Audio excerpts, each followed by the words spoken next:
সহবাসের পরে মেয়েদের জন্য ফরজ গোসল না করে ঘরের কাজকাম, রান্না বাড়া ইত্যাদি করা, বাচ্চাকে দুধ খাওয়ানো, এগুলো জায়েজ আছে নাকি না জায়েজ? গোসল ফরজ হওয়া অবস্থায় গোসল না করার আগ পর্যন্ত কয়েকটা কাজ করা নিষেধ। 1, নামাজ পড়া নিষেধ। 2, তওয়াফ করা নিষেধ। 3, মসজিদে অবস্থান করা নিষেধ। 4, কোরআন স্পর্শ করা নিষেধ। 5, কোরআন পড়া নিষেধ। এই 5টি কাজ ছাড়া আর কোনো কাজ কিনা নিষেধ না। অতএব সহবাসের পরে কোনো মেয়ে, কোনো মহিলা তিনি যদি গোসল না করে, ফরজ গোসল না করে তিনি যদি কি করেন, গৃহস্থলীর কাজকাম করেন, রান্না বাড়া করেন, অন্য কাজকাম করেন, বাচ্চাকে দুধ খাওয়ান, এগুলো এই 5টি নিষিদ্ধ কাজের আওতায় যেহেতু নাই, অতএব সেটা জায়েজ আছে। আমাদের দেশে যত কঠোরতা সব মেয়েদের উপরে, ছেলেদের উপরে নাই। ছেলে গোসল ফরজ হয়েছে, 2-4 ঘন্টা শুয়ে রয়েছে বা এমনকি হাঁটাহাঁটি করছে, তাকে তেমন কেউ কিছু বলে না। সমস্ত চাপগুলা মেয়েদের উপরে। আর এই ফতোয়াগুলা মেয়েদের উপরে, ফতোয়াগুলা দেয়ও বেশিরভাগ মেয়েরাই।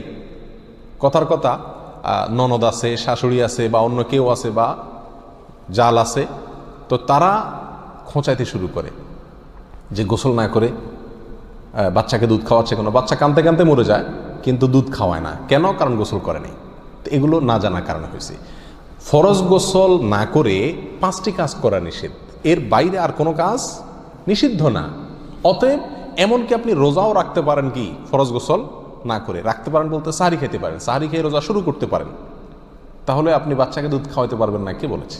বাসায় কাজ করতে পারবেন না, কে বলেছে? তবে হ্যাঁ, যদি আপনি ফরজ গোসল একটু দেরিতে করতে চান কোনো কারণে, তাহলে সেক্ষেত্রে অন্যান্য কাজকামের সুবিধার জন্য ওযু করে নেওয়া উত্তম।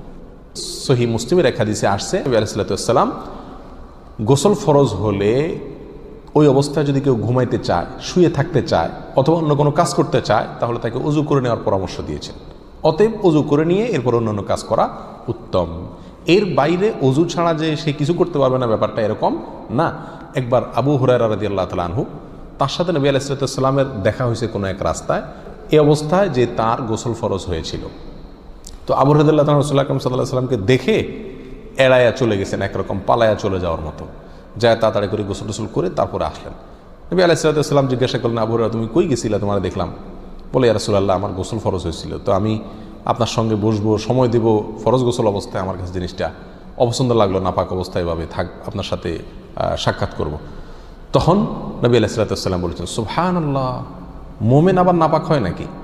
অর্থাৎ এটা তো একেবারে তোমার পুরো বডি নাপাক হয়ে গেছে, টাচ করলে আমি নাপাক হয়ে যাবে, ব্যাপারটা তো এরকম না, তুমি এটাকে এত কঠিনভাবে নিয়েছো কেন?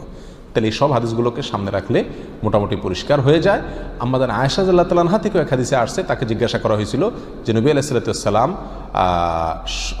গোসল ফরজ হলে তিনি ঘুমাতেন কিনা? তিনি বলেছেন হ্যাঁ ঘুমাতেন। কোনো কোনো বর্ণনা আসছে ওযু করা ছাড়াও ঘুমাতেন। তাহলে বোঝা গেল ওযু করে নিয়ে ঘুমানো, ওযু করে নিয়ে কাজকাম করা উত্তম, কিন্তু আপনি যদি নাও করেন তাতে কি হবে না, কোনো গুনাহ এতে হবে না। আল্লাহু আ'লাম।